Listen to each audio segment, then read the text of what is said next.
So I made a random neuro bass patch.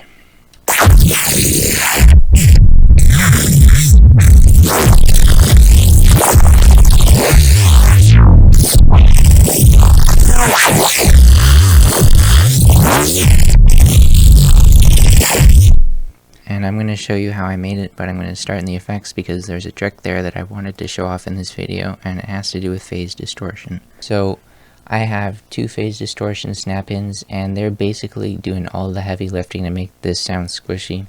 If I turn off the phase distortion, it still sounds a little bit squishy, but not nearly as much.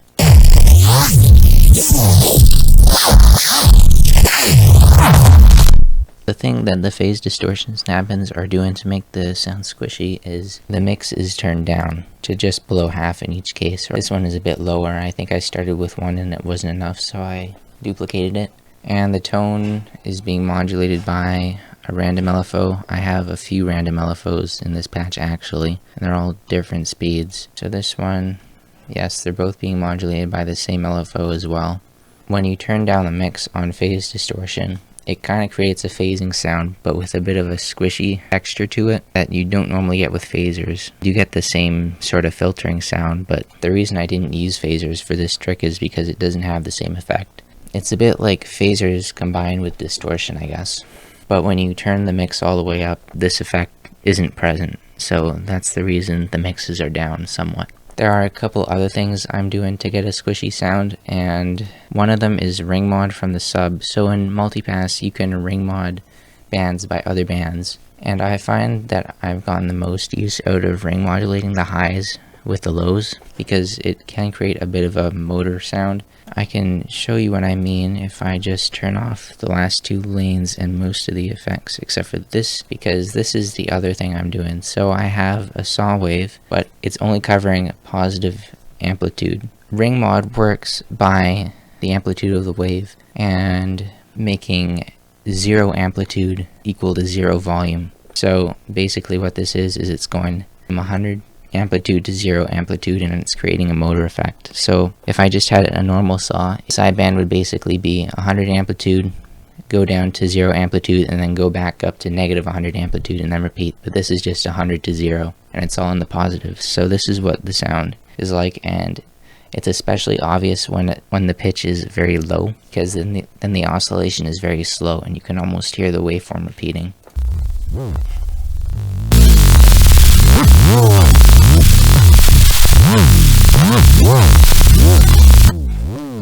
So when the sound got really low, it sounded like it almost started clicking, and that was basically the motor sound I was going for. I have a random LFO on the master pitch just to give the sound more movement. I'll just briefly go over the effects now because they're not too important. So most of the filtering is created in lane 1. I have a saturator, and the stereo turbo is being modulated a little bit, and that's creating a sort of flanger effect. It's almost what a flanger is, except it's doing it with the left and right channels. It's almost what a flanger is, but unlike a flanger, the left and the right channels are being done with the left and right channels instead of being duplicated. It's almost like a flanger effect, but not quite. Other than that, I have overachievers down to 4 bands, and I'm monoing the lows and the mids. There's no dispersion, and other than that, it's just some pretty standard OTT style compression. In the next multipass, I have some filtering going on, and the bands are being modulated by an LFO, and the mid band has a band stop filter on it. It's being modulated randomly as well. So is the width. I have a subtle disperser on lane 3. It's not doing much, but it is contributing to the squishy sound. It's also being modulated by a random LFO. I have a filter that is being randomly modulated as well. That's giving a high pass with a very steep Q is fairly standard in growl type sounds. Then I have more random EQ modulation. So I have a low pass and 2 peaks. One of them is having its gain randomly modulated it almost ends up alternating between boosting and cutting in a way.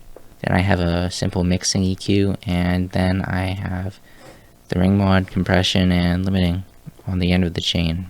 Okay, so the starting point is really not all that important. With these kinds of sounds, You can basically use anything, and that's why I didn't start in the generator section, because the processing is such a big part of the sound. So it's really up to you what you can start with. You could probably start with any number of wavetables, and I actually didn't really start with a wavetable that you would think to use. It's a factory wavetable, upright bass in the acoustic section. I really just picked it out at random. Like I probably could have started with a growl wavetable or something, which is usually what you would do, but upright bass worked just fine. And if I turn off the noise in the sideband, a lot of the sound is just coming from this OTT style compression, like bringing everything up. So if I turn the effects off, it's almost nothing. When I turn the multipass on, there's a lot more to work with. So that's a big part of a lot of neuro basses, is bringing up the dynamics into a decently loud area. Besides that, I have some subtle high pass noise, and that's making the sound a bit more sizzly.